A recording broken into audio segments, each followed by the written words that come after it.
রাজগঞ্জের সুদামগঞ্জের মাঠে হেলিপ্যাডে নামলেন অভিষেক বন্দ্যোপাধ্যায়। এশিয়াডের সোনা জয়ী স্বপ্না বর্মনের সমর্থনে সভা করবেন তিনি।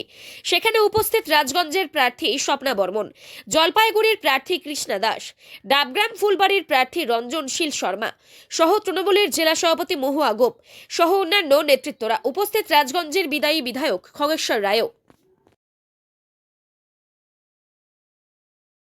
সম্মানিত করেছে, বিশ্ব দরবারে ভারতকে বিশ্ব বন্দিত করেছে। সেই স্বপ্না বর্মনকে ঘাসের উপর জোড়া ফুল চিহ্নে ভোট দিয়ে বিপুল বিপুল ভোটে জয়যুক্ত করবে। আমি এই আবেদন আপনাদের কাছে রাখছি। আগামী দিন আমি আবার আসবো। 4 তারিখ ফল ঘোষণা হবে। আমি 21শে জুলাইয়ের আগে চেষ্টা করব আবার রাজগঞ্জে এসে আপনাদের সাথে মিলিত হওয়ার, এবং আগামী দিন যে প্রতিশ্রুতিগুলো দিয়ে গেলাম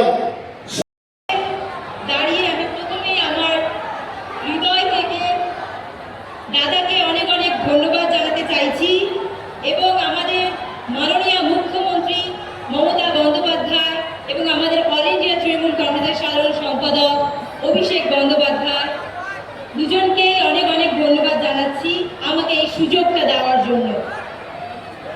একজন ছোট গ্রামের মেয়ে এত বড় দায়িত্ব, এটা শুধু রাজনীতি নয়, এটা একটা বিশ্বাস।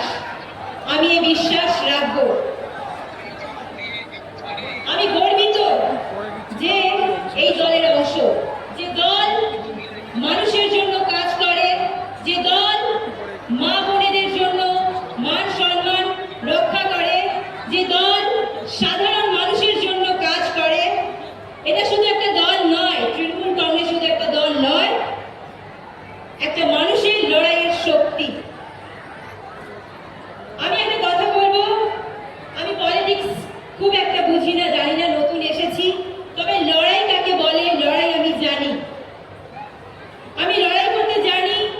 ছোট্ট গ্রাম থেকে উঠে এসেছি আমি, অনেক কষ্ট অনেক অভাবের মধ্য থেকে উঠে এসেছি, তবে আমি কখনোই হার মানিনি। আমি কখনোই হার মানিনি।